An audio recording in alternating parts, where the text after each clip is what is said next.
Please help me welcome John Polish.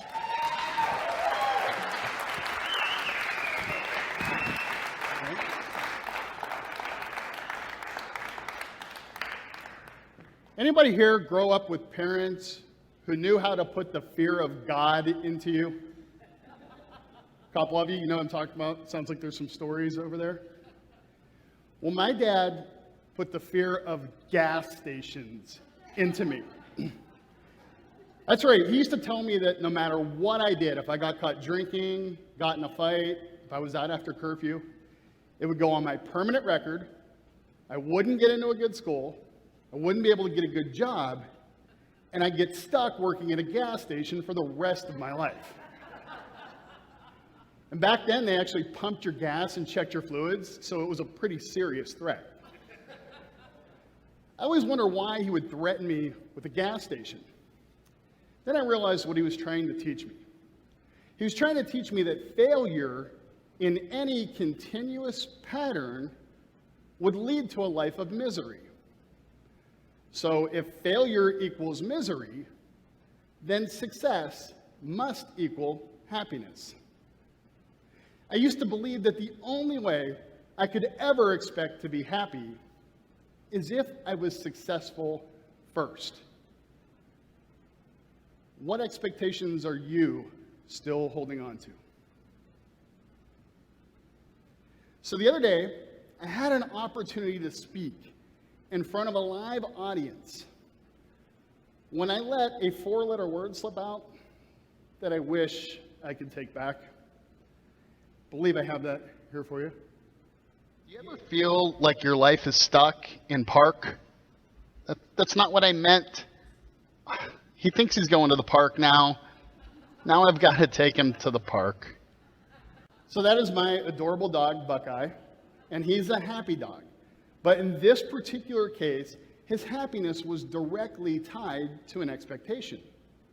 You see, I said that 4-letter word, P-A-R-K, but automatically what he heard was he's going to get to go chase the ball, pee on things, and sniff some butts. Now, for a pug, that's a pretty good day.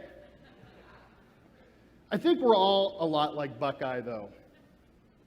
Not the sniffing butts thing. Jeff, that's just gross. What I mean is that our happiness is tied to our expectations as well. For example, if you're like me, you like to travel. Do we have any travelers in the room?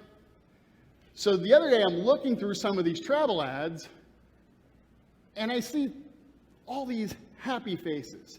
People look so excited to be able to travel and go on vacation. It starts getting me to want to go on vacation.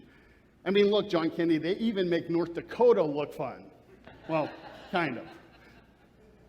And this is the Vegas I want to go to. Like, where is this Vegas at? Right? But it's not just the big trips that bring us happiness. Sometimes it's the little things in life. Do you guys remember these?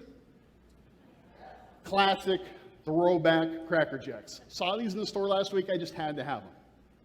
Caramel, peanuts, and popcorn, all in that Stay Fresh aluminum foil packaging, and there's a prize inside? Sign me up, right? There's a reason they sing about these things at every baseball game. But those are surface things. What about the real things that bring us joy? Well, here's a picture of me holding my daughter, Abigail. When I found out that I was going to be a dad, when I found out I was having a daughter, I was as happy as man alive. I called everyone I knew. I started thinking about how great it was going to be to hold her and to play with her as she grows up. I'd already started devising evil schemes to scare off boys. You know, in each of those 3 scenarios, the expectation alone was enough to make us happy. I mean, before I'd ever gone on a vacation, before even tasting one of those popcorn kernels, and before Abby was ever born, I was already happy. In fact, while I was doing some research on happiness, I came across this article. 10 simple things that you can do today to make you happier, as backed by science. Now, when it says backed by science, that means that it is absolutely true. Plus, I found it on the internet, so it's double true. But check out what they say here under number 8. Couldn't believe this. This is the advice they're giving people on how to be happier. So people are like not happy, and they read this, they're supposed to be happier. Plan a trip, but don't take one. I thought this was crazy. I thought, who in their right mind would do something like this? Plan a trip, but not take one. Then I went back and looked at some of my vacation photos.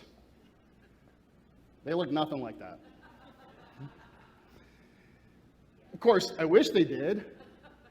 I mean, what guy doesn't want to be the hero and carry a beautiful woman along the beach? And ladies, you all grow up thinking that some handsome prince is going to come across and whisk you away, right? And Kevin spoke earlier about perceiving reality.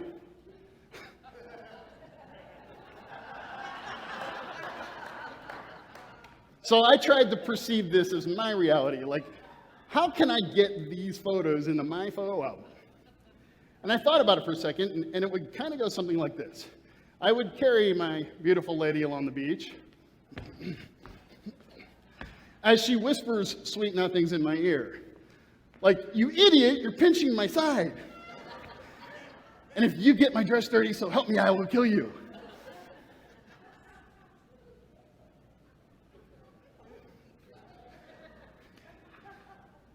Even in my imagination, I fall short of expectations sometimes.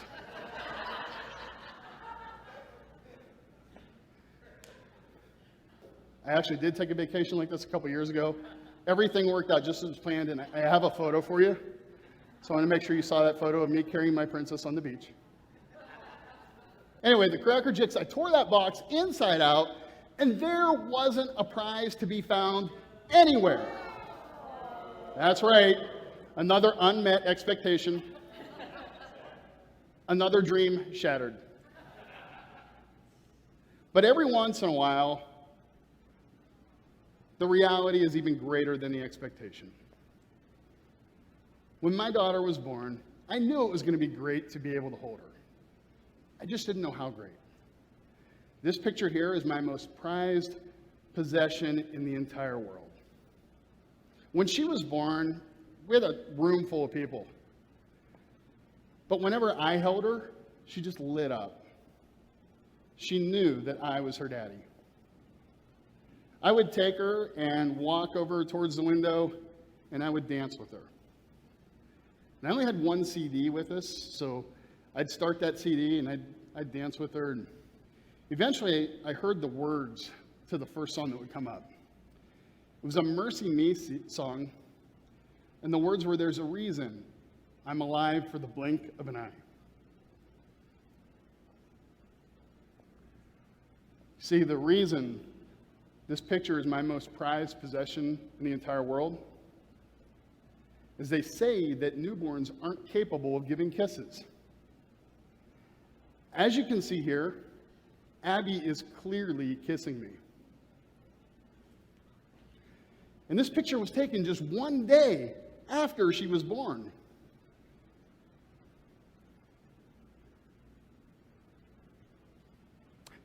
It also happened to be just one day before she died.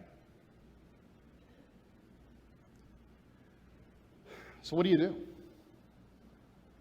when you're faced with one heartbreak after another? All of your expectations are just, they come up short. Everything in life feels like an epic fail. Is it even possible to think about finding happiness after you've gone through all this? Absolutely it is. In fact, it's necessary. I want to share with you something that I've used to help get me through some very difficult times, and I've seen it work with countless others as well. I call it the personal happiness graph. Along the bottom, you can see what I refer to as the 5 praise categories. These are the 5 areas of our lives that encompass all of our expectations. They are people, responsibilities, activities, money, and environment. Personal happiness graph allows us to look at our life from a new perspective and see the difference between what we want out of life and what we have right now. It's a great tool to use whenever you're goal setting, whenever you're facing major life decisions, or if you just need to gain a little perspective on things. For example, remember that walk along the beach? In reality, we're still with the exact same people we chose to be with on that vacation. We're still taking a break from the daily grind, getting away from our responsibilities. We're still on an adventure. It might be a different adventure than we'd set out to be on, but we're still on an adventure. The money and environment didn't change. So ultimately, we had everything we needed to have a perfectly happy experience. But because it doesn't look the way we pictured it in our minds, we allow it to create gaps and make us miserable. Now, as for the Cracker Jacks, all that was going to provide me with were the activities of food and fun. If you know me at all, I can find that anywhere.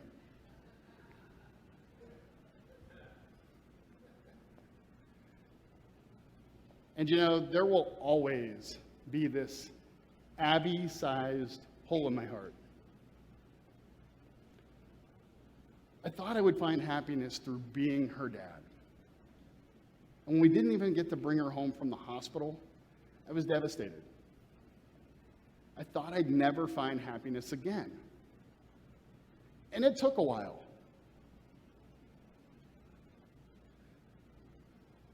She lived with us for 42 hours here on earth. In those 42 hours, I experienced every emotion known to man. And I learned an awful lot. And one of the things that I learned was to give praise in all circumstances. Because whether I like it or not, life goes on. And whatever I'm going through now is going to be used to help me get through something later or to help others. Because life truly does go by in the blink of an eye. And we don't want to miss it. So about a year and a half ago, I decided it was time for me to start sharing Abby's story, to start telling people about her. Once I did that, I met some of the most amazing people, some of whom are here today. I now get to help people find their happiness. And I never would have thought over a year ago that I'd be turning down fun things to do because there's just not enough time to do it all.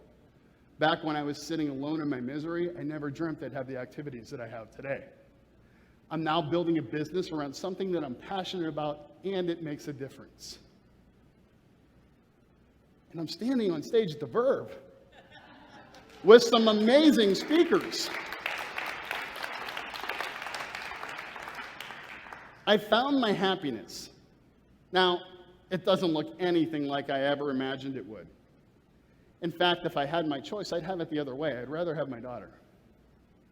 But what I've learned, no matter what roadblocks, detours, or collisions we're faced with, that there's happiness out there waiting for each and every one of us. But we have to be willing to pick ourselves up out of the wreckage that is our lives, turn and look in a new direction, move forward in faith, believing that things can work out, and opportunities will come our way. But they will never meet us back here in the middle of the wreckage. So whatever you're going through today, whatever roadblocks, detours, and collisions are in your life, pick yourself up, move forward, and believe that there's happiness out there waiting for each and every one of you. If you're interested in a personal happiness graph, I have a free chart on the back there that teaches you exactly how to do it. But remember one thing. As long as we're willing to work the gas pedal, God can work the steering wheel. But he doesn't move parked cars.